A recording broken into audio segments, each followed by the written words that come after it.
John, finally! I've been trying to reach you all night. Where were you? What happened? Oh, hey, babe, sorry. I had my phone on silent. I must have missed your calls. That's not like you, John. And why didn't you call me back? I was worried, sick. I know, I should have called. It's just that I was at Millie's place yesterday and things got a bit intense. She needed a lot of help. What were you doing there exactly? Well, I have already told you. Your sister said she wasn't feeling well and she just needed someone there. We just talked about some stuff, that's all. Some stuff? John, you're not telling me everything. I can sense it. Did something happen between you two? Did you have a fight or something? I mean, what would you and my sister talk about? Valentina, it's not like that. We just had a heart to heart talk and she needed someone to listen to her. You know how she can get sometimes. Yeah, I do, but it still doesn't explain why you didn't answer my calls or call me back. I thought something terrible had happened. Valentina, come on. You know me better than that. I just got caught up in the moment. And I'm sorry for not keeping in touch. I was there for your family. I did that for you too. Okay, fine. But it still feels weird, you being at her place all night. I thought we shared everything. We do, babe, and this doesn't mean anything has changed between us. Listen, I'm tired. I gotta go to work. Okay, John, can we talk about it in person when I'm back? Of course. I would love to talk and sort things out. I'll see you later, okay? Yeah, okay. Love you. My name is Valentina, and I'm just your typical office worker. I was engaged to this amazing guy named John, a real catch, if I may say so myself. He worked as a marketer at one of those fancy restaurant chains, and boy, did he make some serious cash. My sister Millie, she's always been the stunning one. She's got those drop dead gorgeous looks and a personality that just draws people in, and believe me, she's always been all about appearances and had this big dream of becoming a model. Can't blame her though. With looks like her, it's like she was born to strut down runaways. But let's get back to John and me. It all started in the most unexpected way. We were strangers who met at a book club, and I didn't think much about it, but one day, out of the blue, he confessed his feelings to me after we finished our lunch. I didn't see that coming. After all, we started going out.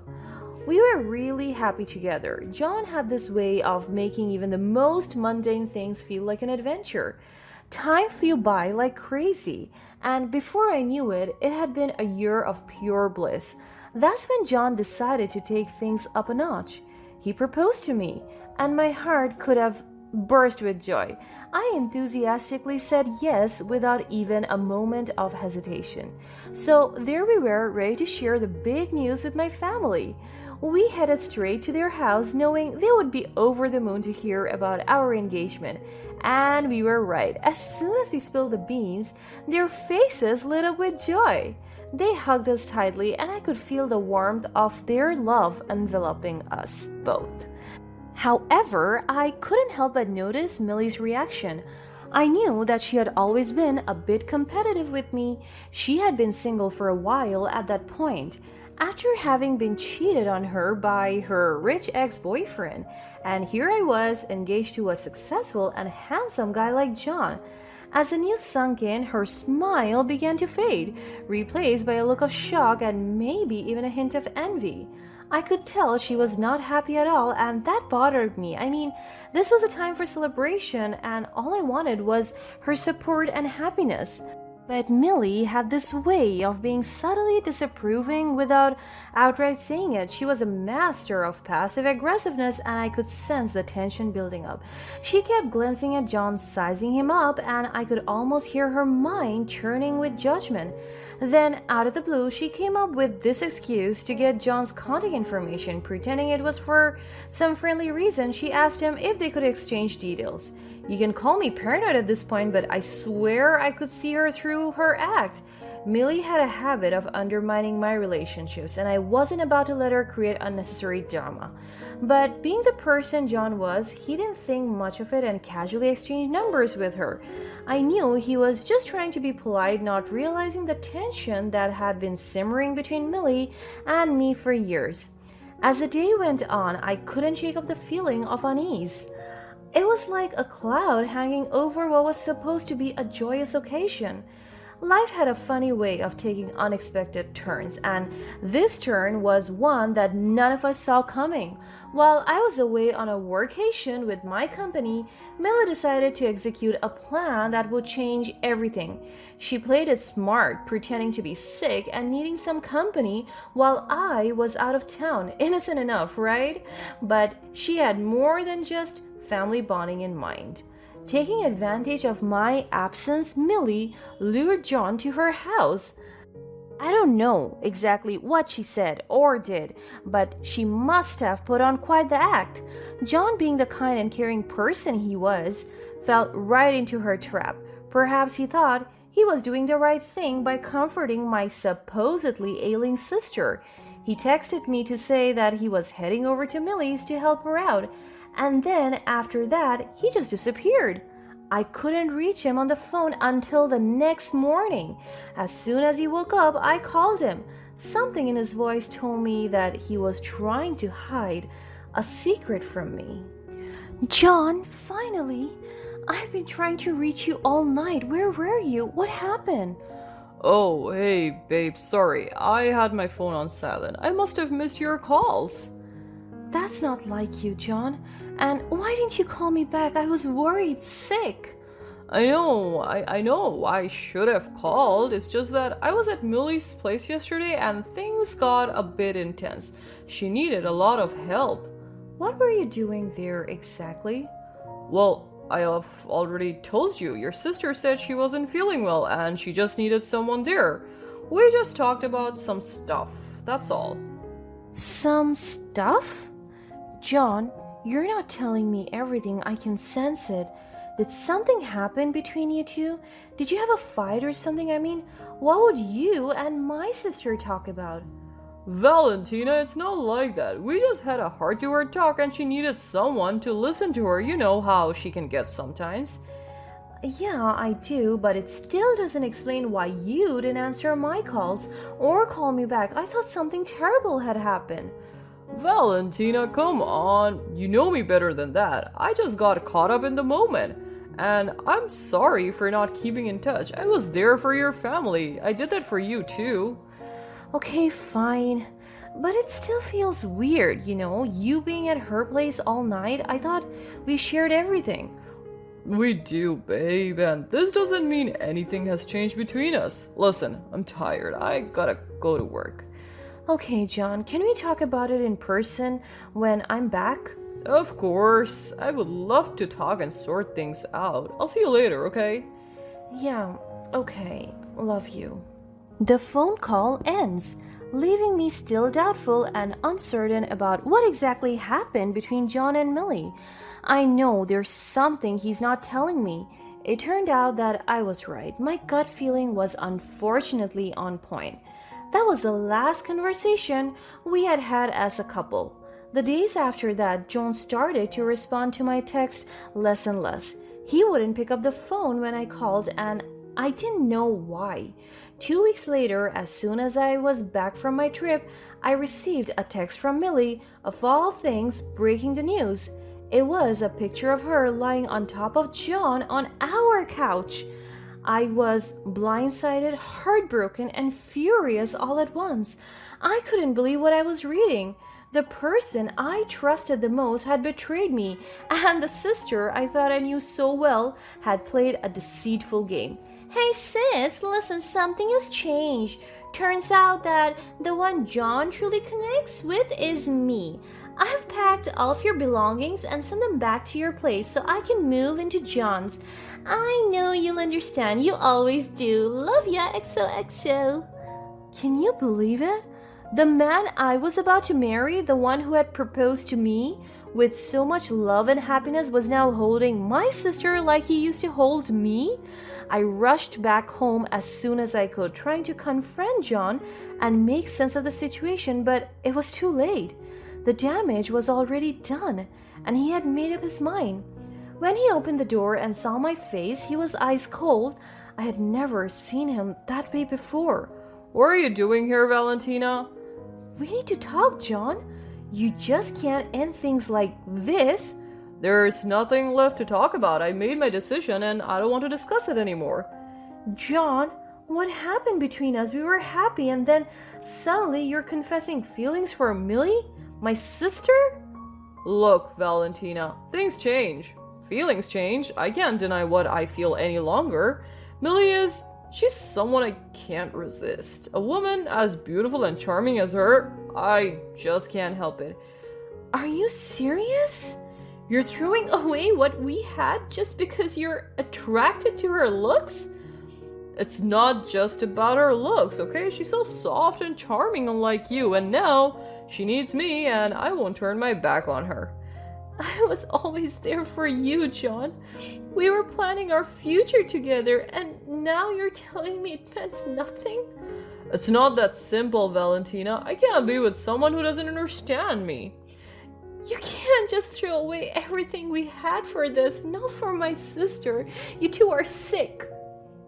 You need to accept it and move on. This is my decision, and nothing you say can change it. You're disgusting, both of you. I don't want to hear from you anymore. Now please, just leave. I need to be alone. Fine, if that's what you want. And just like that, he ended our relationship. I felt like my whole world had crumbled in an instant. The pain and betrayal were overwhelming. How could this happen? I thought we had something real, something unbreakable, and yet here I was, left picking up the pieces of my broken heart. Millie, on the other hand, seemed almost smug about the whole thing. She got what she wanted, John, and it felt like she had won some twisted competition that I didn't even know we were in. She kept texting in the family group chat about this new guy that she fell in love with, knowing fully well that would just break my heart even more. My parents didn't know who the guy was because she wasn't showing any of his face, so they were so happy for her. I was devastated. And just a month later, Millie and John announced that they were getting married. It felt like a knife twisting in my heart. Millie even dared to tell me that she wanted me at their wedding reception as if it were some sort of consolation prize. The thought of attending their celebration was too much to bear. But Millie didn't stop there. She was bragging with everyone about how successful her new fiancé was, that she could quit her job and never work again. My mental health was deteriorating, and I had to quit my job.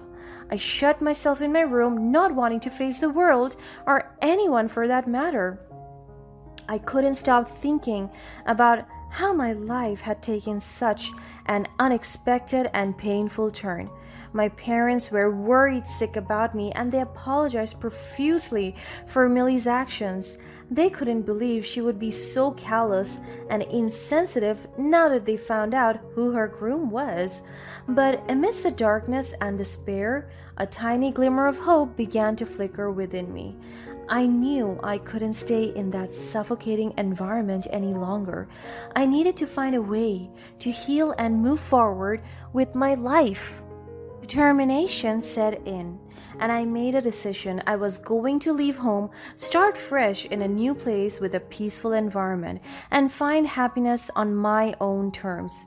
It wasn't an easy decision to make, leaving behind the comfort of my family and familiar surroundings, but I knew it was necessary for my well-being. I couldn't let this heartbreak define my future. With the support of my parents, I began to plan my escape to a new chapter of my life. I researched different cities and towns, and after careful consideration, I finally found a place that felt like the perfect escape, a small town nestled between lush greenery and rolling hills. It seemed like a place where I could find peace and rediscover myself. Saying goodbye to my parents was bittersweet, but they understood my need for space and healing. With their love and blessings, I set off on my journey to a new beginning. As I settled into my new surroundings, I felt a sense of liberation. Life in the small town had its way of surprising me. I found a job at a cozy little restaurant and it turned out to be perfect fit for me. The manager, Philip, was kind, understanding, and had a genuine passion for his work. As days turned into weeks, we grew closer and our friendship blossomed into something more. One day, with a hint of nervousness in his eyes, Philip confessed his feelings to me. I couldn't help but feel a bit hesitant at first, my heart still bearing the scars of past betrayal. But as I got to know Philip better, I realized that he too had been through a similar experience of heartbreak in the past. His vulnerability and sincerity struck a chord with me, and I saw a glimpse of hope for a new beginning. Eventually, I took a leap of faith and accepted Philip's love. It wasn't easy, but I knew that I couldn't let fear dictate my life forever. Sometimes we have to open our hearts again, risking pain, to find the happiness we truly deserve.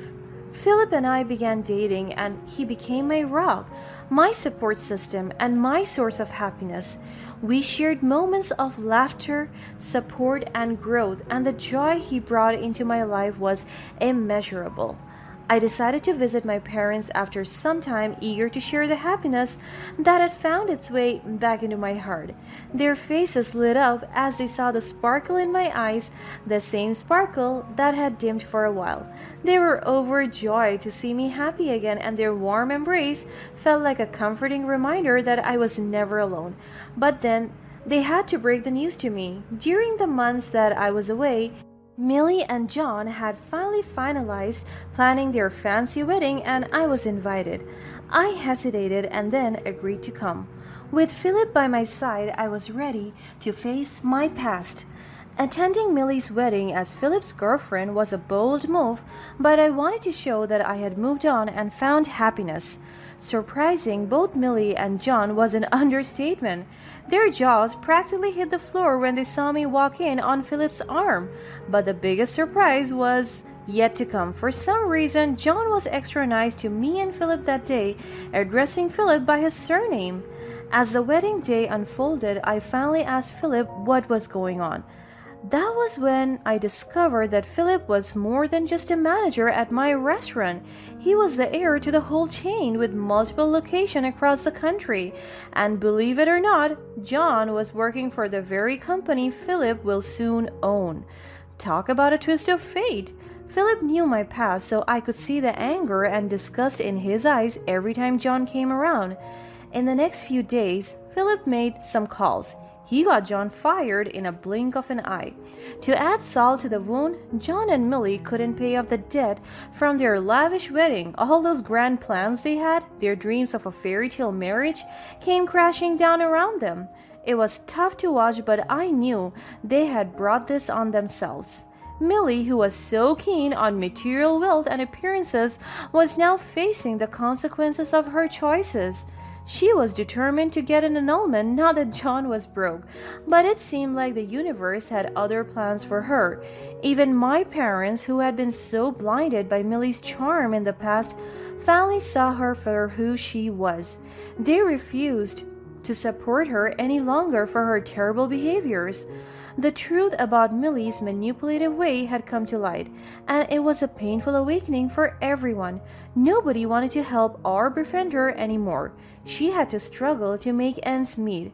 As time went on, Philip and I continued to build our lives together. With his inheritance, we had the means to travel, explore, and create memories that would last a lifetime. But more importantly, we shared a deep bond of love, trust, and respect that made our relationship stronger with each passing day. Together, we ran the restaurant chain smoothly and became the power couple everyone was dreaming of. Looking back on my journey, I realized that sometimes the most painful experiences could lead us to our greatest blessings. It wasn't an easy road, but it brought me to a place of strength, resilience, and love that was truly worth fighting for.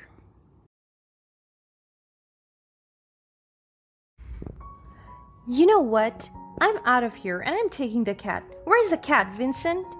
I don't know, and I don't care. Just get out of our house. Here's your stupid cat. Be an unmarried old lady with only a cat that could ever love her. You've heard him. We're over. Hi, I'm Alice, and I've always believed that life has a way of surprising us when we least expect it. As they say, it's like trying to predict a cat's next move. It's a real challenge, just like what happened to me and my husband, Vincent. It all started when I woke up one morning with excitement bubbling inside me. It was our anniversary. Vincent and I had been through so much together, and I couldn't wait to celebrate this special day. I spent the whole week planning a surprise dinner at the park, the very place where we first met. I knew he would love it. The park had always held a special place in our hearts. It was where our love story began, where we shared our first picnic under the shade of a big oak tree, laughing and talking for hours. I wanted to recreate that magical moment, so I arranged for a cozy setup with fairy lights draped around the tree, illuminating the night with a soft glow. A picnic blanket with scattered rose petals would mark our spot, and I had packed our favorite dishes from our early days together. I arranged the setup with the final touches, but as hours ticked by and my anticipation grew, my husband Vincent was nowhere to be found. Hey, maybe he's planning a surprise for me too. I tried to reassure myself, but deep down, I couldn't shake the feeling that something was wrong. Finally, after what I felt like an eternity of waiting, I decided to call him. Hey, Vinny, where are you? I thought we were meeting at the park. Oh, hey, Alice. I got caught up with some work stuff. I'm really sorry, babe. Work stuff? On our anniversary? My heart sank a little, but I tried to give him the benefit of the doubt. Okay, but please hurry. I miss you, and I can't wait to see you. Walking around the park alone, I couldn't help but recall all the memories we had created in this very spot, the laughter, the love, and the promises we made to each other. Vincent and I met here by chance, looking for a break from the hectic pace of life. I had just moved into the neighborhood and I didn't know anyone. Feeling a bit lonely, I decided to take a walk in the park, and that's when I saw him. He was sitting alone on a bench, looking lost in thought. Our eyes met, and there was an instant connection. I mustered up the courage to approach him, and we struck up a conversation. We spent the entire afternoon talking about our dreams, our favorite books, and our shared love for adventure. As the sun set on that beautiful day, Vincent and I knew we had found something special in each other. From that day forward, the park became our haven, a place where we could escape from the world and be ourselves. Right now, seeing that Vincent is still nowhere to be found, I don't think I'll be able to recreate it for us. I started to worry because ever since he heard the news that his ex-wife had moved back to our town, Vincent had been acting a bit strange. He seemed distant and on edge, and I couldn't help but wonder if it is the reason he isn't here with me today. But I quickly shook my head, dismissing the idea. Vincent would never do that. He swore he would never be like his father, who had cheated on his mother and broken her heart. I trusted him completely. I hope everything's okay. As I roamed the park, my eyes scanned the area, searching for any signs of him. Instead, I noticed a stray cat following me with curious eyes. I smiled and bent down to pet it gently. Hey there, little one, are you lost too? With a heavy heart, I sat down on the bench, still waiting for Vincent. The cat settled beside me as if offering some kind of comfort. Thanks, Furball. It was getting too dark and my hope began to fade away. Tears welled up in my eyes and I knew I couldn't just sit there any longer. He's not coming. Deciding to head home, I began walking. I realized that the stray cat was following closely behind me. It was as if the little creature sensed my emotion and wanted to offer some comfort. As I made my way back home, the stray cat remained by my side, a silent companion in my time of need. Well, at least I have you. I was grateful for the cat's company, even though my heart still ached from the disappointment of a missed anniversary celebration. It still wouldn't leave our porch, so I just decided to adopt the cat. You're too cute to ignore. I gently scooped it up and headed to the bathroom for a much needed bath. With the cat now cleaned up, I couldn't help but feel a growing attachment to it. In the back of my mind, I remembered the collar left behind by our previous cat who had sadly passed away a few months ago. It felt like fate that the collar was still there, waiting for a new furry friend to wear it. I carefully fastened the collar around the cat's neck. There, now you're part of the family, Snowy. The next morning, I woke up to a commotion at the door. Vincent hurriedly stepped inside, his hair and clothes all messed up as if he had been rushing and didn't want to be caught. Hey, Alice. He was out of breath. Why was he running? Perhaps he really wanted to jump on his bed and take a well-deserved rest? Vinny, you're home early. I was surprised to see him at this hour. I assumed he must have had a busy night at work, but I didn't want to pry. Yeah, there was a sudden change in the schedule. I just needed to take care of something. He replied, avoiding eye contact. I didn't get to read it too much because as he spoke, I noticed Snowy was feeling under the weather. He was throwing up and I felt concerned. Oh no! Snowy doesn't look so good. This is a stray cat I adopted. He was waiting with me at the park yesterday. Oh, yeah, I forgot about that park thing. I'll just take him to the vet instead since I don't have work today. It's a way of me making up to you for the missing anniversary dinner yesterday. I don't like dwelling on the past and getting angry about it because I feel like it's a waste of energy since you can't change what happened anyway. So I nodded to his offer gratefully. Vincent carefully picked up Snowy and headed to the vet clinic. As he left, I couldn't help but feel a pang of worry for both the cat and Vincent. I hoped everything was okay and that the vet would be able to help Snowy feel better. While Vincent and Snowy were away, I took the opportunity to tidy up the house and get some work done. As the hours passed and Vincent and Snowy still hadn't returned from the vet, I began to grow increasingly worried. The house was too quiet without them, and my mind raced with thoughts of what might be taking so long. Unable to bear the uncertainty any longer, I decided to check up on them. Grabbing my phone, I called Vincent, but he didn't answer. Maybe he's still busy at the vet? I tried to reassure myself, but of course, the nagging feeling still remained. Then, a memory flashed through my mind. Our previous cat Whiskers had a pet tracker on his collar, and since Snowy, the stray cat we adopted, is now wearing it, I could track his location as well. I checked it and the tracker signaled a place that was definitely not a vet clinic. My heart started to pound in my chest. I remembered how tired Vincent had looked earlier and a thought crossed my mind. What if he accidentally let the cat out of his eyes and Snowy had run away? Or perhaps Snowy didn't want to be confined to home and longed to roam the streets again.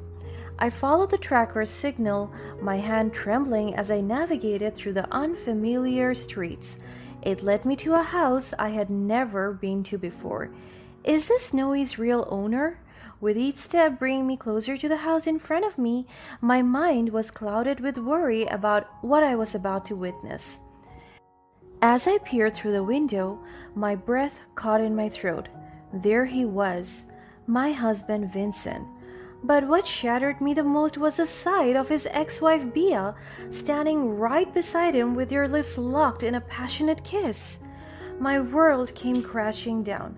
The betrayal was too much to bear, and I felt like I was being torn apart inside. A surge of anger replaced my initial shock, and I couldn't stand there silently anymore. My emotions overflowed, and I knocked loudly on the door. My voice was shaking, but determined. "Vincent, Bia, open up!" I shouted, even though I'm pretty sure their neighbors could hear me. I didn't mind the embarrassment because I just couldn't hide my frustration any longer. A few seconds later, the door swung open, revealing both Vincent and Bea looking stunned. The guilt was written all over their faces as they saw me standing there, tears streaming down my cheeks. Alice, I can explain. I cut him off by slapping him hard on the face. His face shifted from guilt to anger. "Explain? What's there to explain? I trusted you, Vincent. I believed in us. I even gave you the benefit of the doubt when you didn't come to the anniversary dinner I prepared for you yesterday. You threw it all away, and for what? For her?" Bea tried to interject, but her mere presence simply fueled my anger. I didn't let her speak. "And you knew he was married, yet you got involved with him. You both should be ashamed of yourselves." As I stood there, the aftermath of my confrontation with Vincent and Bea unfolding, I knew there was no turning back. "You know what? I'm out of here, and I'm taking the cat. Where's the cat, Vincent?" He glared at me, still fuming with anger from the slap. He didn't answer my questions, so I asked again because I wanted to be out of there as soon as possible. "Where is he, Vincent? Tell me now." I don't know, and I don't care. Just get out of our house. I called for the cat, hoping to find Snowy and take him away from this volatile situation. But Vincent's anger didn't waver, and he showed no concern for the innocent animal he had brought into this mess. As Snowy came out from his hiding place, he is still looking weak and fragile. It is obvious Vincent didn't even bother to take it to the vet and just went straight to his infidelity. Vincent harshly grabbed Snowy and in a fit of rage kicked the poor cat towards me. My heart sank as I saw how heartlessly he treated an innocent creature who had done nothing wrong. "Here's your stupid cat. Be an unmarried old lady with only a cat that could ever love her." The cruel words cut deep, but I refused to let him see how much they hurt. My focus was on Snowy, who had now retreated to a corner, frightened by the outburst. Vincent's disregard for the cat's well-being shocked me, but what happened next left me horrified. Snowy lashed out in fear, biting Vincent's leg. Vincent responded with even more brutality. He squeezed and pulled the struggling cat tightly away from his leg. His anger was blinding him to the harm he was causing to Snowy. I rushed to intervene, trying to pry Vincent's grip away from Snowy, but it was too late. The distressed cat's claw found their target, and I watched in horror as Snowy leaped into Vincent's face, scratching his eyeball. The pain was evident in his cries, and he finally released the cat. I scooped up Snowy into my arms, holding him close, tears streaming down my face. "You've hurt him. We're over." As I held Snowy close, I knew that our fate was sealed. My marriage was irreparably broken, and Vincent's action had revealed a side of him that I could never forget. With Snowy still in my arms, I walked away from the chaos and pain, leaving Vincent behind. I took Snowy to the vet immediately to get the care he needed. The poor cat was frightened and in pain, but I vowed to be there for him, just as he had been there for me in the park last night. Days passed and I learned the truth about Bea. She too was married, but she chose to work through the issues with her husband instead of continuing the affair with Vincent, leaving my ex-husband all alone. News about Vincent's eyes also reached me through mutual acquaintances. The damage caused by Snowy's scratch was severe, and his eyesight never fully recovered. I couldn't help but feel some sympathy for his condition, but I also knew that it was a consequence of his own actions. Now he literally and figuratively can't see his ex-wife or even other women. In the aftermath of the incident with Snowy, I was determined to hold Vincent accountable for his cruelty towards the innocent animal. With the help of witnesses and the concerned neighbors who had seen the confrontation, I pursued legal action against him for animal cruelty. As I focused on taking care of Snowy and healing his wounds, I realized that he wasn't the only one who needed care and healing.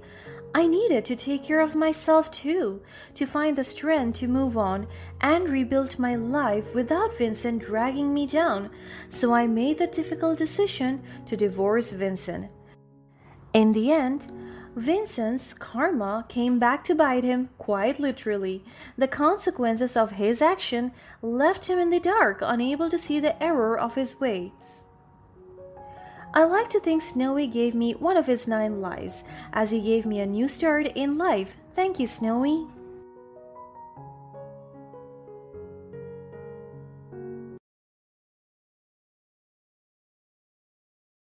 I am Vivian, and I met the love of my life on the cruise.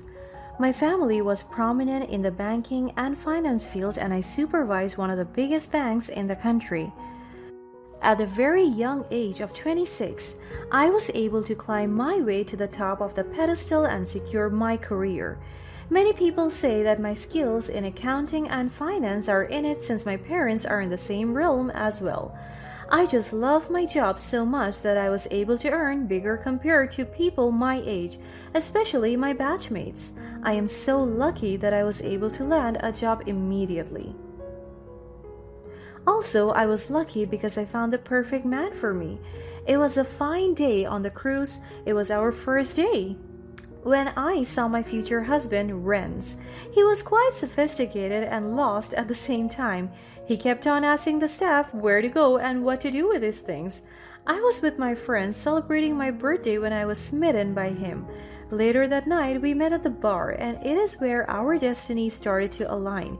We talked for hours. He told me that he went on the cruise because he wanted to unwind due to family problems.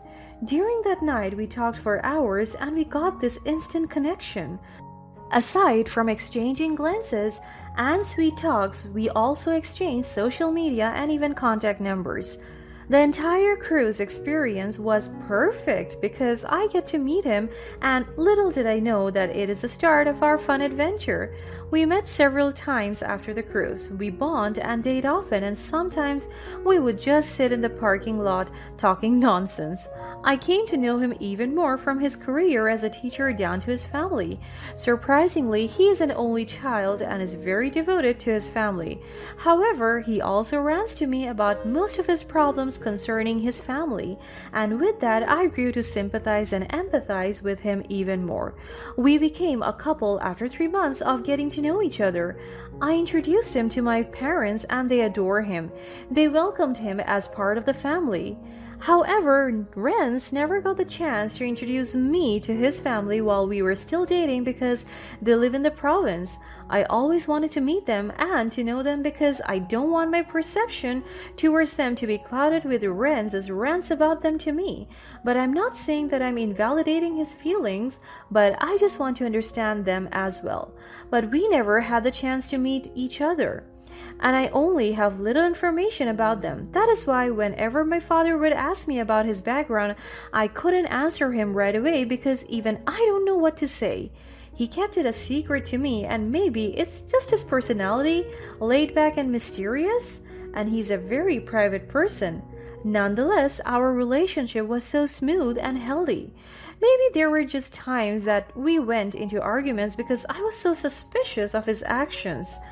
He would talk to someone on the phone almost every night, and he said that it was just his mom, and he gets annoyed every time I insisted that I wanted to see her. On top of that, he always went back home every once in a month, and he won't ever tell me details of his homecoming. I just wanted to feel like I'm a part of his life, and I'm not just some kind of a prop, but I trust him so much, and every time we argued, we immediately fixed it. And also, sometimes he would ask for money from me. He said that his salary was delayed and that his family needs it. So without hesitation, I lent him money. He kept on saying that he will pay it back, but didn't. However, I paid it no mind because I wanted to help. And with that, after a year of dating, he proposed to me on the same cruise ship where we met. It was a very romantic night and I felt the love. I said yes to his proposal and it was the best day ever. I love him so much and he meant the world to me. So after a month, we finally said our vows and were officially wed. I told him that we should have a long engagement because I want us to travel first, but he insisted on getting married immediately. And he was right, it was the best decision because the love was blooming and ever present. The celebration was very intimate. The guests were just my family members and his mother, Flor, and it was the first time I met his mother. We spent our honeymoon on another cruise ship. My life at that moment was perfect, my career was thriving, and my heart is genuinely happy. But little did I know that beneath the surface of my seemingly happy marriage, a web of deceit and treachery was being woven.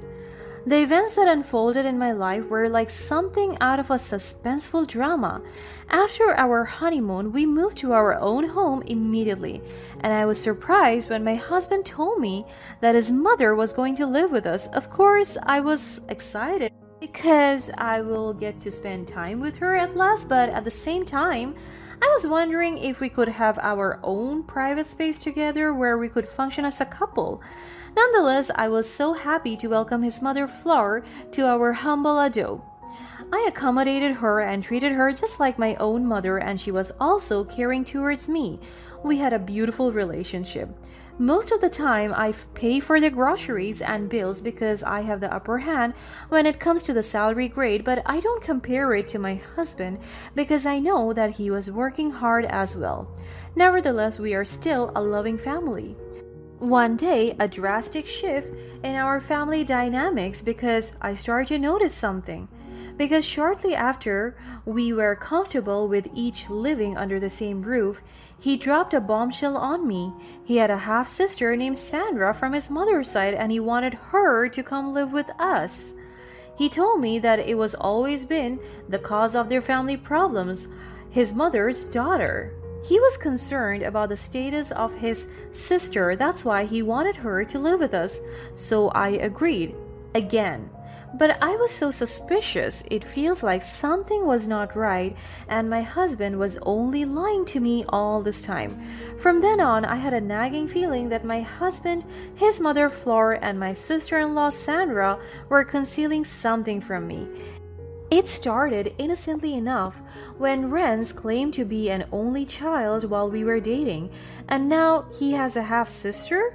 Although I had reservations, I empathized with Renz's desire to reconnect with his newfound sibling, and just like what I have said, I welcomed Sandra into our home, hoping that our bond as sisters-in-law would grow strong. And it did. Sandra proved to be helpful and kind, assisting with household chores and effortlessly blending into our lives. But as time went on, I couldn't ignore the unusual dynamics within our family. The closeness between Ren, Sandra, and Fleur was unnerving considering they had only recently discovered each other's existence. Ren was so close to Sandra for only 1 month. I mean, there is nothing wrong about that, but based on their body language, it seems like their relationship was more intimate, and it seems like they have already known each other for so long. I don't want to put crazy and unbelievable conclusions in my head because maybe I was being delusional, but my instincts tell me that they have something going on. Because they would engage in secretive conversations, share knowing glances, and exclude me from important household decisions. And take note, Fleur, my mother-in-law grew distant towards me. She would ask for money from me but talk to Sandra regarding household decisions. On top of that, while I was busy with work, the three of them would go out or travel together without even asking me to join them. They also went home to their province while leaving me behind. It felt as if they were a united front against me, leaving me isolated and filled with suspicion. One fateful day, Flora's love for classical music played right into my hands. As she played the tunes on the speaker, I couldn't have predicted what would come next. The haunting melody shifted and a recording began to play. The voices of Renz and Sandra exchanging vows, pledging their eternal love for one another. I knew all too well that it was their voices. Sandra, my love, from the moment I first laid eyes on you, I knew you were the missing piece of my soul. Today I stand before you, pledging my eternal love and devotion. Renz, my beloved, you have filled my life with joy and happiness. I vow to cherish and support you in every moment, through thick and thin, for the rest of our lives. Tears stream down my face as the vows continue, each word a stab to my heart. I promise to love you unconditionally, to be your rock, and to protect you from harm. You are my one true love, now and forever. And I vow to be your partner in every sense, to stand by your side through all life's challenges. Together we will create a future filled with love and laughter. My hands trembled as I tried to comprehend the magnitude of the betrayal. The realization hits me like a ton of bricks. How could they do this to me? They had been carrying an illicit affair right under my nose, disguised as a sibling relationship. I feel so betrayed. My entire body began to shake. I am having an anxiety attack and I couldn't comprehend what they are saying. I heard Fleur immediately turn the speaker, but it was too late. I already heard everything loud and clear. I also heard Renz and Sandra come rushing to the living room when I heard everything. They found me standing there with no expression at all. I fished out my phone and started to record our confrontation. What is this? Renz, Sandra, what is the meaning of this recording? Vivian, I can explain. It's not what you think.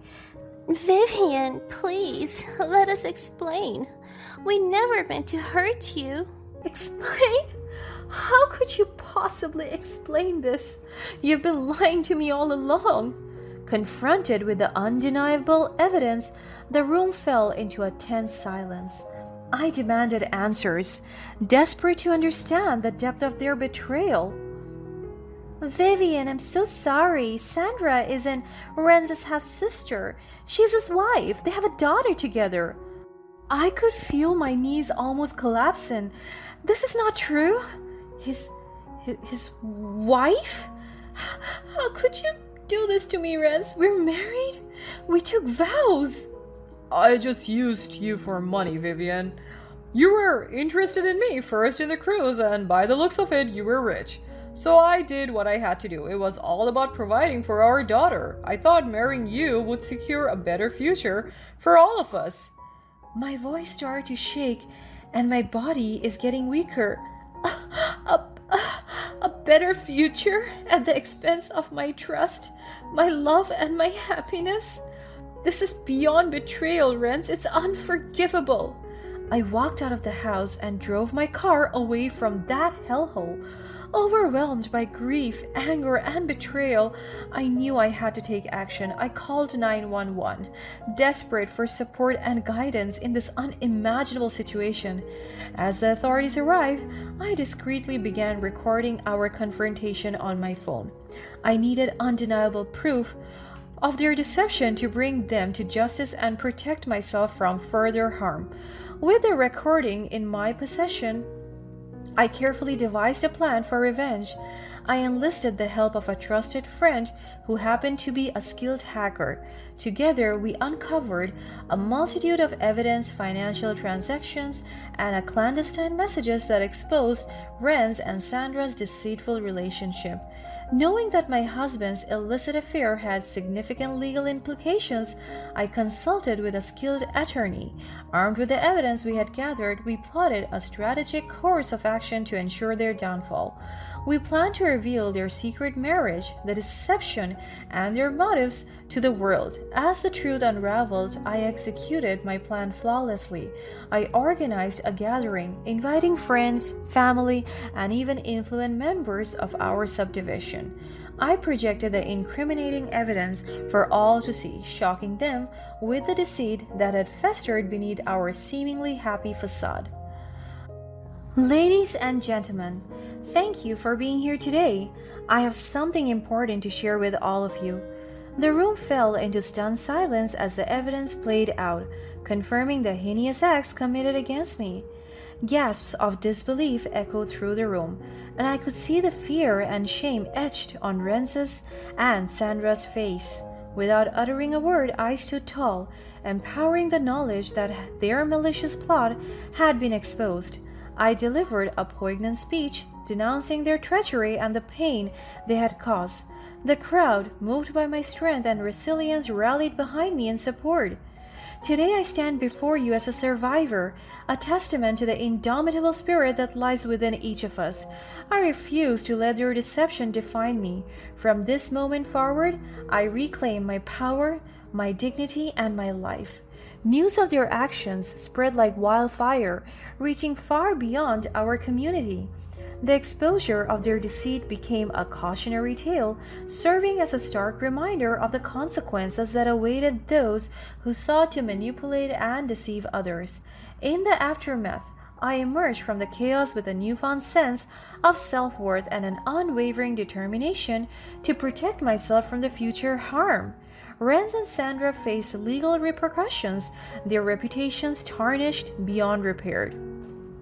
As for me, I rebuilt my life surrounded by a support system that understood the depth of my pain and celebrated my resilience.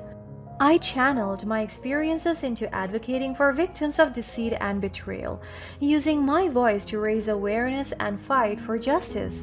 The revenge I sought was not only successful in exposing their malicious intentions, but also provided me with closure and the strength to reclaim my life. I vowed never to let anyone undermine my happiness or manipulate my trust again, emerging from the darkness stronger and wiser than ever before.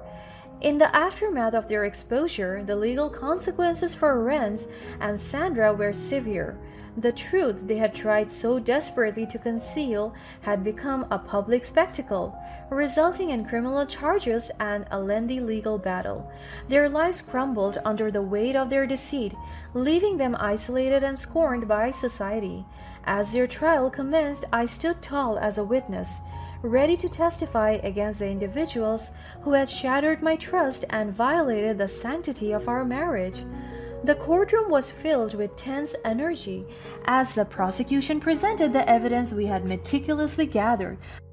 The recordings, financial transactions, and incriminating messages laid bare the full extent of their betrayal. I watched as the truth unfolded before the eyes of the judge and jury. Renz and Sandra's attempts to deny their actions were feeble and futile in the face of overwhelming evidence. They crumbled under the weight of their lies, unable to refute the facts laid out before them. The verdict was delivered with a resounding affirmation of their guilt.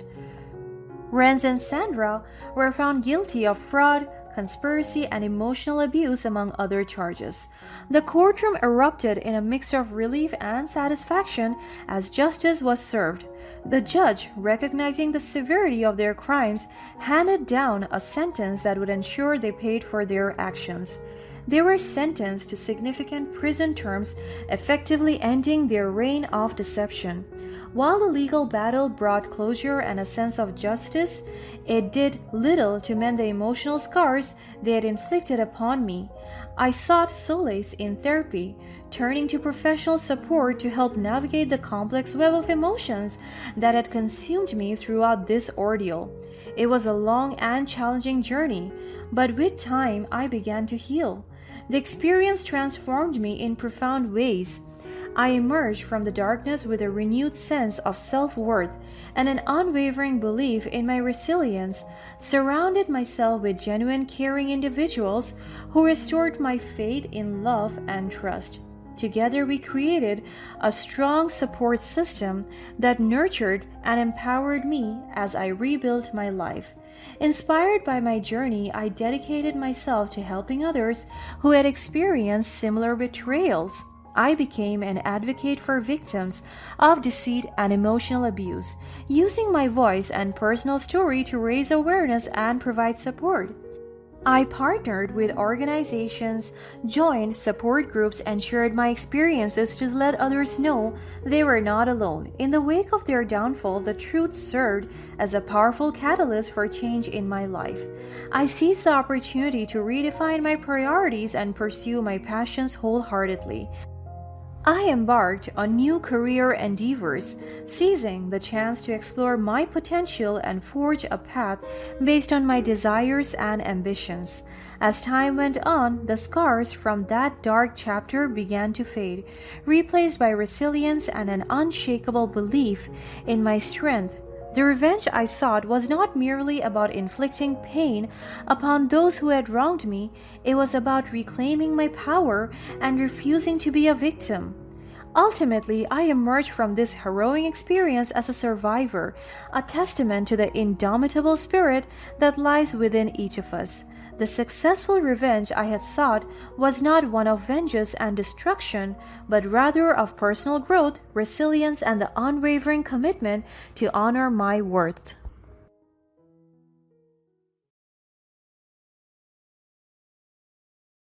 Hey, Lauren, I'm really busy at work right now. Can this wait? Justin, our daughter is sick and it's serious. We're in the hospital and I need you here with us. Ever since she woke up, she's been looking for you and wanting to talk to you. I already told you, I'm at work. I can't drop everything for this. You'll have to handle it on your own. Tell Jane to stop being a whiny baby. It's probably nothing serious anyway. She just wanted your attention like the attention seeker child she is. My name is Lauren, 34, and let me take you back to the day when a seemingly ordinary request set off a chain of events that left my family with more than just emotional wounds. It all began on a typical day, where the demands of motherhood consumed my time and energy. As the designated caretaker, I found myself juggling between taking care of our little daughter named Jane and a myriad of household tasks. As usual, I had to do all the chores myself, like cleaning the house, doing laundry and ironing clothes, decluttering spaces, managing household budgets, and more, ensuring that everything ran smoothly. Amidst the responsibilities, my daughter Jane came up to me with her innocent eyes and soft voice. Her little face was flushed. Mommy, I'm so hungry. Can I have something to eat? Something light, please? I didn't want to leave Jane unattended, but I just can't cater to her request right now. I have so many things to accomplish alone for this day. I glanced towards my husband Justin, hoping he could step in and lend a helping hand. But to my dismay, he was frantically rushing towards the door, already focused on some urgent tasks that awaited him outside. Typical. He is always like this, even during the days when he has ample free time. He's usually oblivious to the exhaustion and sweat dripping down my face from doing everything in the house. He would always seem content to recline on the couch and drink beer. I wonder if the thought of helping me even for the simplest of tasks even ever crossed his mind. Probably not. Feeling torn between attending to my daughter and the mounting tasks off my to-do list, I took a deep breath and tried to stall. Hold on a second, sweetheart. I'll be right there with something delicious for you, okay? Minutes later, Jane, looking even more unwell, came up to me again. Mommy, my tummy is rumbling. Can I have something to eat now, please? I realized the urgency of the situation and I had to call out to Justin. Hey, Justin, can you please help prepare some food for Jane before you go? She needs something light to eat. Man, I have to go somewhere else now, and I'm already late. That's supposed to be your job? Are you being lazy again? Just this time, Justin, grab one of the canned goods in the pantry. Don't grab any of the cans in the plastic bag, okay? Those are expired. Just throw it away while you're at it. Just moments earlier, I went through my regular checking of food in our fridge. I was looking out for leftovers that have gone bad or products that may be past their expiration dates. Because, as you know, life would get so busy that you don't have time to throw things out immediately or update the shopping list. Yeah, the plastic bag, got it. You really have to manage your time better next time, so you don't have to waste any of mine. So Justin then hurriedly prepared the canned goods for Jane, and our daughter was finally silenced as she sat down to eat the meal. I couldn't help but feel a sense of appreciation for Justin's efforts because he gave time for our daughter despite his busy schedule with whatever he has business with. It was such a rare occurrence for him to help. Thank you, dear. I appreciate your help. Take care and have fun while you're out. Whatever, you owe me one. Then he's out the door. An hour later, Jane's face was contorted in discomfort. She clutched her stomach, a look of pain in her eyes. I rushed to her side and cradled her in my arms, my heart sinking as I realized that something was terribly wrong. What's wrong, sweetheart? Are you okay? You look unwell. Before my child could even answer, Jane started vomiting uncontrollably. Her symptoms intensified and her condition deteriorated rapidly. I knew right then that she requires immediate medical attention. There's only so much I can do to treat my child with this severity. Her complexion went pale despite my best efforts to keep her hydrated. After all that vomit, she began to feel weaker and dizzier. Unable to stand or even sit up without support, my child fainted in my arms. Time seemed to slow down as I rushed out of the house, praying we would reach the hospital in time. The journey to the hospital felt like an eternity. Upon arrival at the hospital, medical professionals swiftly took over, providing the immediate care Jane desperately needed. They assessed her vital signs, administered fluids, and conducted various tests to stabilize her condition, and it did, thank goodness. When the immediate danger seemed to have passed, the questions from the medical staff lingered in the air. One of the nurses approached me. "Hello, are you the mother of the child?" "Hi, yes, I am. Can you recall what was the last thing Jane ate before she fell ill?" My mind raced as I tried to remember. It was a simple question, but in that moment my memory seemed to be clouded by fear and chaos of it all. "Oh, it was just a canned good." "Oh, no." "Why? What is it, ma'am?" "My husband, Justin, he was rushing and I asked him to prepare. Oh my God, he must have misheard my instructions and served our child the expired canned goods that I told him to discard. We need to inform the doctors about this information." "Yes, please let them know there was a misunderstanding with me and my husband." The nurse assured me that they would address the matter promptly and reiterated that my focus should remain on supporting Jane's recovery. But I can't help to be riddled with guilt. Was it my fault? I told him not to do that clearly. Am I a bad mother? Jane suddenly woke up and she was no longer suffering. "Mommy, how are you feeling, sweetheart? Do you feel better now? I'm sorry about what happened." "Mommy, where's Daddy? I need him." "He's at work, sweetie. Just go take a rest and recover well first, okay?" "But I want Daddy. Can I talk to him, please? Please, Mommy." I can't just turn down her request. She just went through something bad, and I had my fair share of the blame. I'm still feeling very guilty about what happened, and I would have to at least try to comfort her to the best of my ability. "All right, sweetie, I'll try calling Daddy, okay? Hold on." I reached for my phone and dialed Justin's number. Aside from Jane's insistence, I actually also needed my husband's support and reassurance since I worried too much for our daughter's health. Finally, Justin's voice came through, but instead of the comfort I sought, I met with an unexpected coldness and disrespect. "Hey, Lauren, I'm really busy at work right now. Can't this wait?" "Justin, our daughter is sick and it's serious. We're in the hospital. I need you here with us. Ever since she woke up, she's been looking for you and wanting to talk to you." "I already told you, I'm at work. I can't drop everything like this.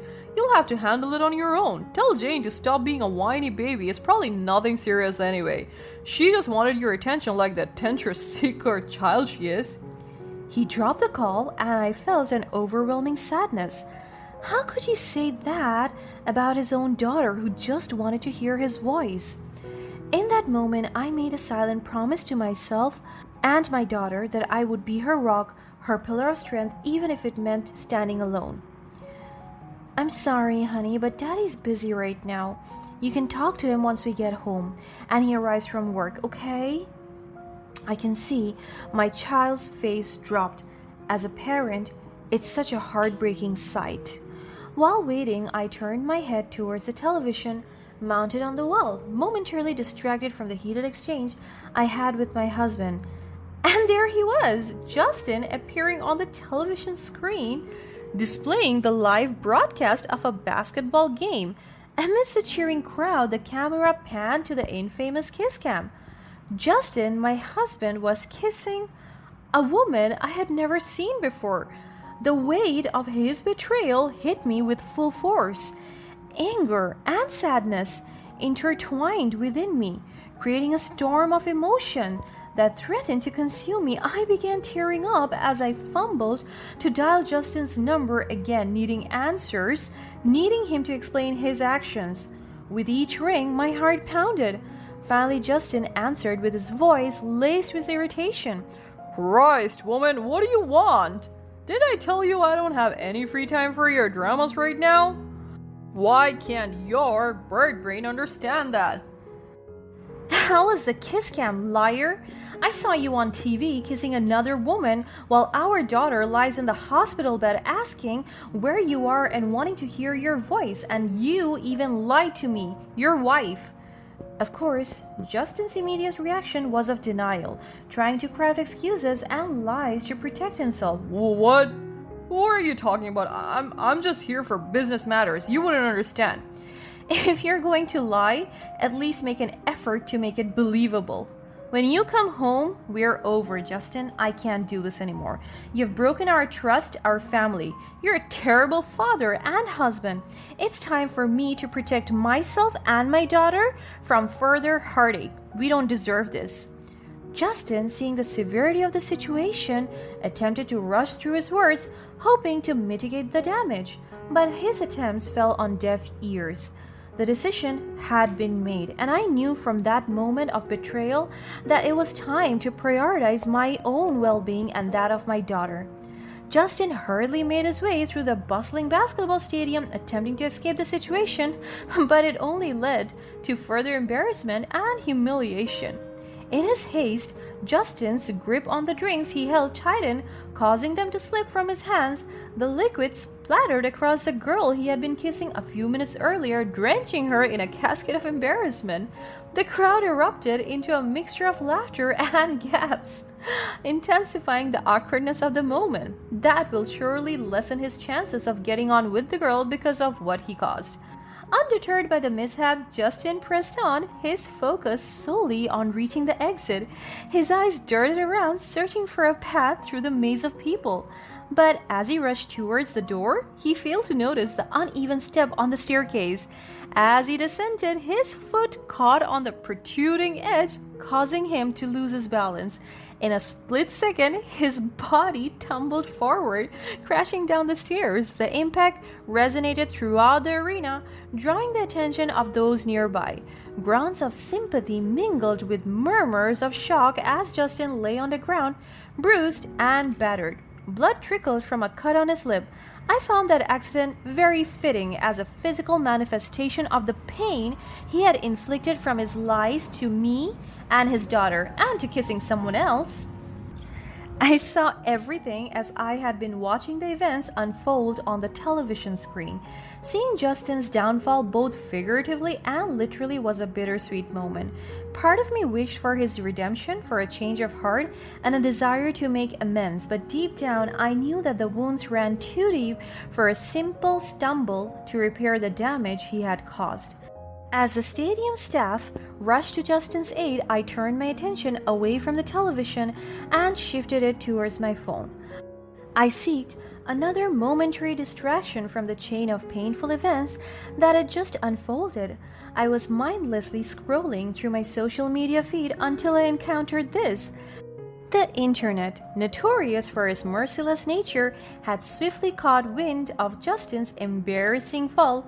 Within minutes, funny video edits and memes had flooded social media platforms, turning his misfortune into fodder for laughter. LOL, that guy's stumble down the stairs was like a slam dunk fail. Should have checked the scoreboard for the number of falls he's had this season. That dude, fall was the real halftime show. We don't know we need it. Move over, cheerleaders, we've got a new star. The crowd went wild for that man's unexpected flow routine. I didn't know the stadium had added gymnastics to the lineup. My phone also buzzed incessantly with incoming messages. Concerned friends and family who had witnessed Justin's infidelity on the kiss cam expressed their shock, disappointment, and anger. Heartbroken for you and Jane. Justin's disrespect is unforgivable. We stand with you. I can't believe what I just saw. You and Jane deserves better than this. We are here for you always. Justin crossed a line today. We won't tolerate such behavior. Count us out of his life. Well, Justin's life is all downhill from there. While Justin grappled with the repercussions of his actions, I took the brave step of filing for divorce. I found strength in the unwavering support of my friends and family. With their guidance, I navigated the legal intricacies of the divorce, ensuring that Jane's needs were prioritized at every step. Justin was stripped of the respect and support from his friends and family and was left with shattered relationships and the public humiliation that continues to haunt him until this day. He thought he could dribble through life without consequences, but just found himself stuck in his own foul play. Justin, like in the game, what goes around comes around. It's nothing but a slam dunk of truth.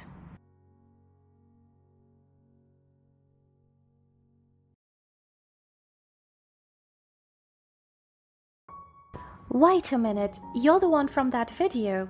What? What video? I have no idea what you're talking about.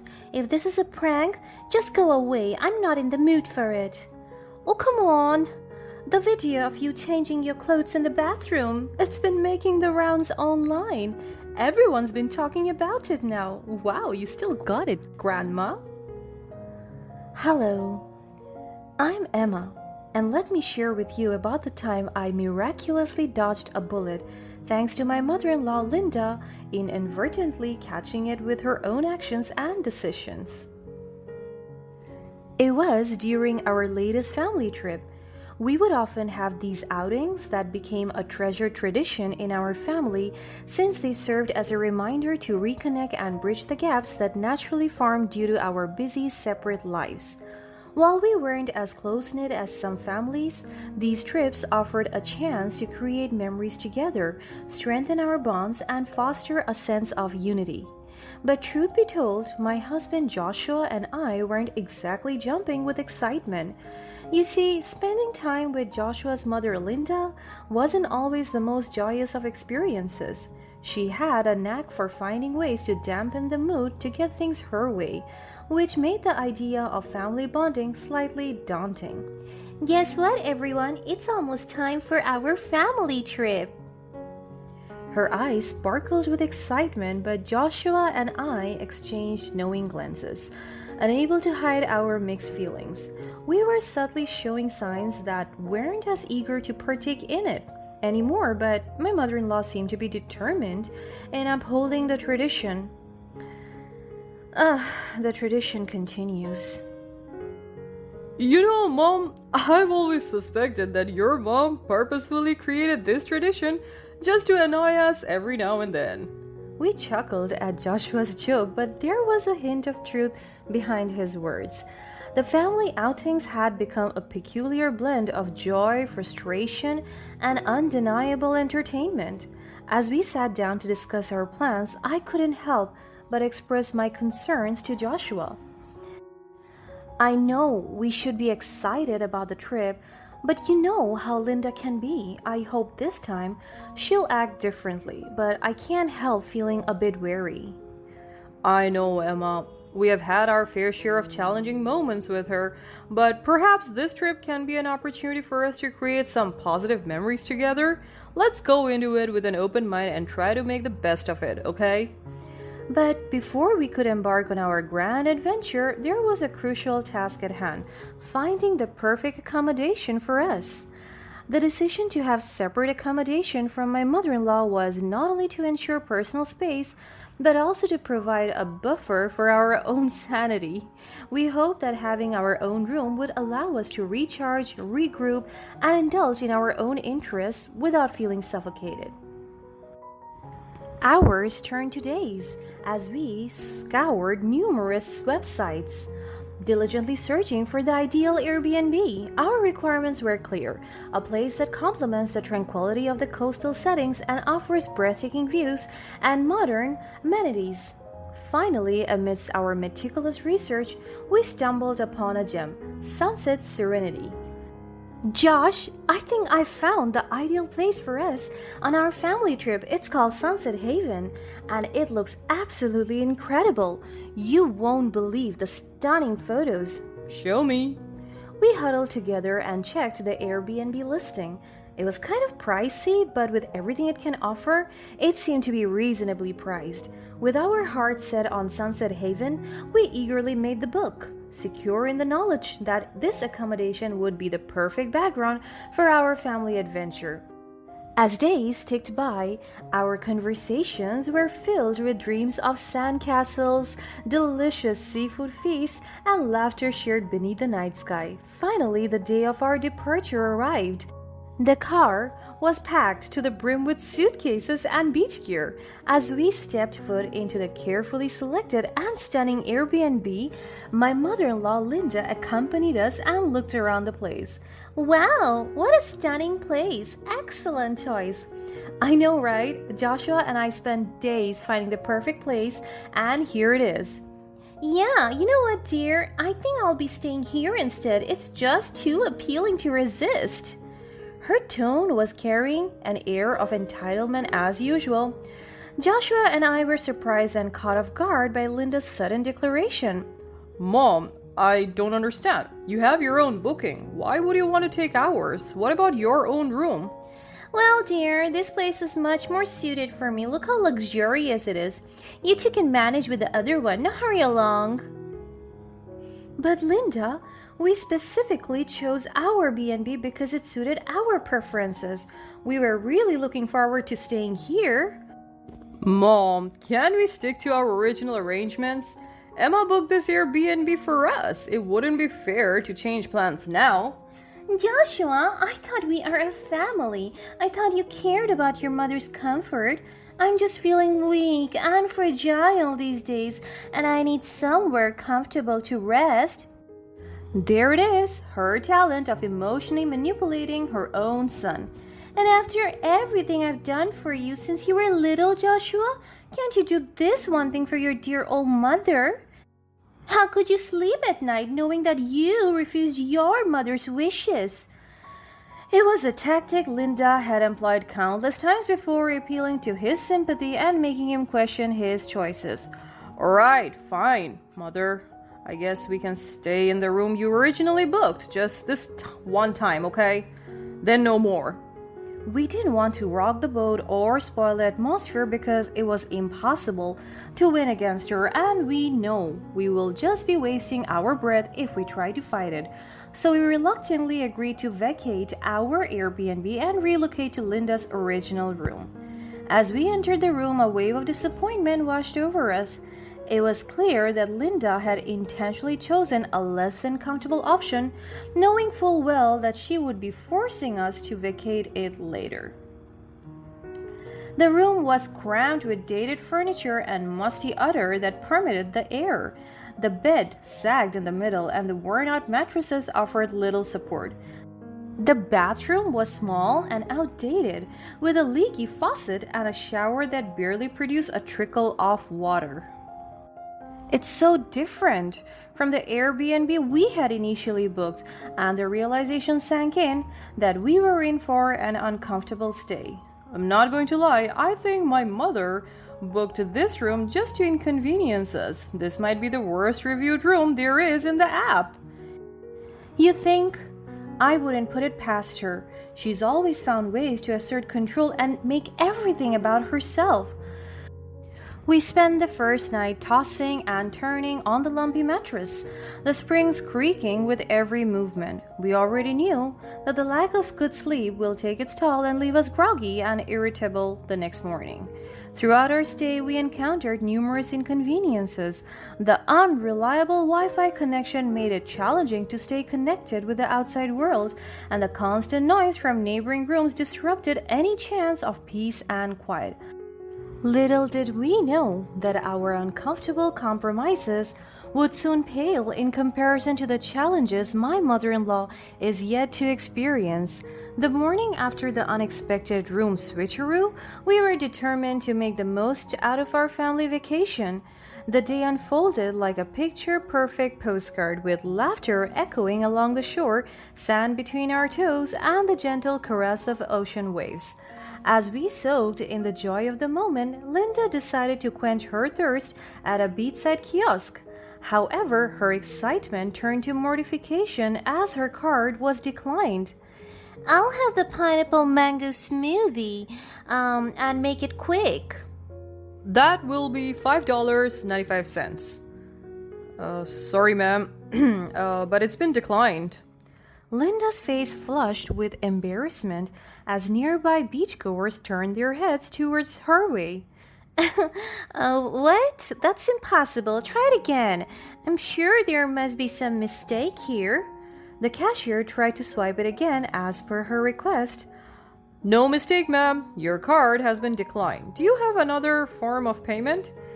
Feeling a mixture of frustration and humiliation, Linda quickly retreated and approached Joshua. Joshua, can I have a sip of your drink? Mom, you know you can buy your own, right? There's a stall right there. Linda emptied Joshua's drink, not leaving an ounce of it for him. I tried to, but my card allegedly declined. Are you sure everything's alright with your finances, Mom? Maybe we should check it out later. It's fine. I think the cashier is a new hire and is not familiar with handling cards like mine. I didn't want to waste a breath on him, so I left him. Embarrassment and annoyance etched on Linda's face and caught the attention of a passerby who stared intently, trying to place where he had seen her before. Wait a minute, you're the one from that video.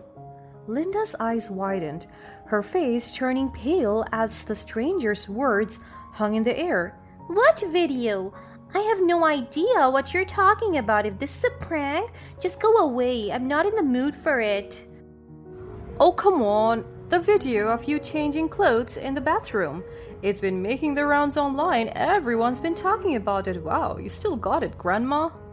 Linda exchanged nervous glances with Joshua, obviously distressed.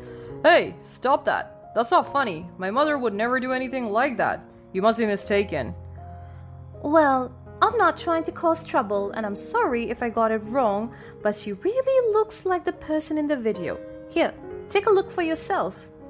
Joshua reluctantly glanced at the screen, his brows furrowing as he saw the footage of a person changing clothes in what appeared to be a bathroom.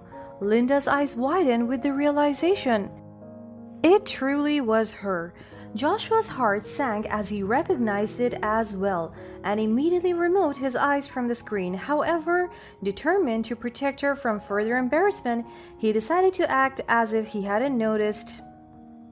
Yeah, sure. The resemblance is uncanny, but it's not her. Are you sure? It really looks like her. I'm positive. Trust me, it's just a coincidence. You should really be careful before you accuse a stranger of that. Joshua glared at the stranger, sending a clear message to back off. The passerby muttered an apology and quickly went his own way. We hurried back to her Airbnb, trying to make sense of the unsettling revelation. Joshua's protective instincts kicked in and decided to investigate further. He meticulously searched the room, inspecting every nook and cranny, hoping to find answers to the disturbing revelation. As he reached the bathroom, Joshua's eyes caught a glimpse of something unusual. A small screw in the corner seemed out of place, and upon closer inspection, he noticed a tiny lens hidden within it. The entire bathroom was riddled with hidden cameras, cleverly disguised to capture every angle, every intimate moment, without their knowledge or consent. There's a hidden camera there, and also there. Someone's been spying on you. I'm pretty sure they also used it to gather sensitive information like your card details. That's why I declined earlier. Linda, already shaken by the recent turn of events, felt a surge of fear coursing through her veins. Oh my! How would someone do this? My life is officially ruined. I don't deserve this at all. They should have spied on you two. We didn't mind her nonsense and borderline offensive remarks anymore, thinking that it was just due to her panic. So, with a renewed sense of urgency, we quickly gathered her belongings, leaving behind the room that had become a haunting nightmare of the violation she had experienced. Linda's face turned pale with horror as she realized the predicament she had put herself in. She now had to endure the less than comfortable room she had initially booked. Linda couldn't help but cringe at the sight and feel of the supper space. She tried to walk into the outdated kitchenette hoping to prepare a simple meal to soothe her frustration.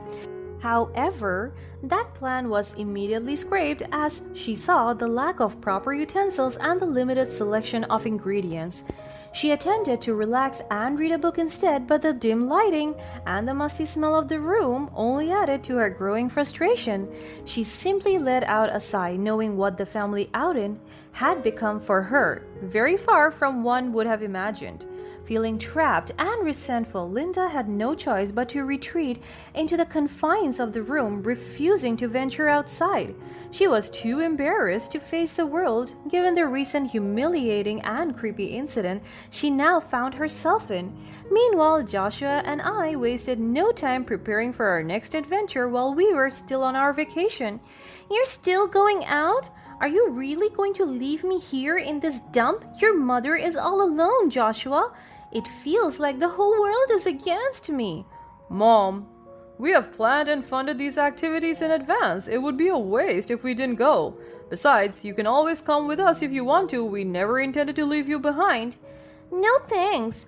Go ahead and have fun without me, your own mother. I guess I'm just here to ruin everything. Joshua was aware of the underlying intent behind Linda's words and chose not to engage in the passive aggressiveness and guilt tripping she deployed once again. Instead, he decided to play it off as if he didn't catch the subtext and pretended to misunderstand Linda's words. Thank you, Mom. I knew you would understand. You too, okay? There are a lot of fun things you can do here. Surely you booked this for a reason. So Linda stayed behind while Joshua and I ventured into the vibrant world outside. She watched enviously from the window and witnessed Joshua and my carefree spirit. I hope all that time alone in that supper room gave her enough opportunity to reflect on how she traded genuine joy for a momentary sense of entitlement. Linda's days became a monotonous cycle of waiting and yearning for the vacation to end. She had nothing else to do but to argue with the bank's agent regarding the financial fraud on her card. The discomfort of the room coupled with her isolation took a toll on her spirit, while Joshua and my adventure had been filled with laughter. Even as one of the most confident individuals, karma had a way to humble my mother-in-law. To Linda, now you know that the grass isn't always greener on the other room.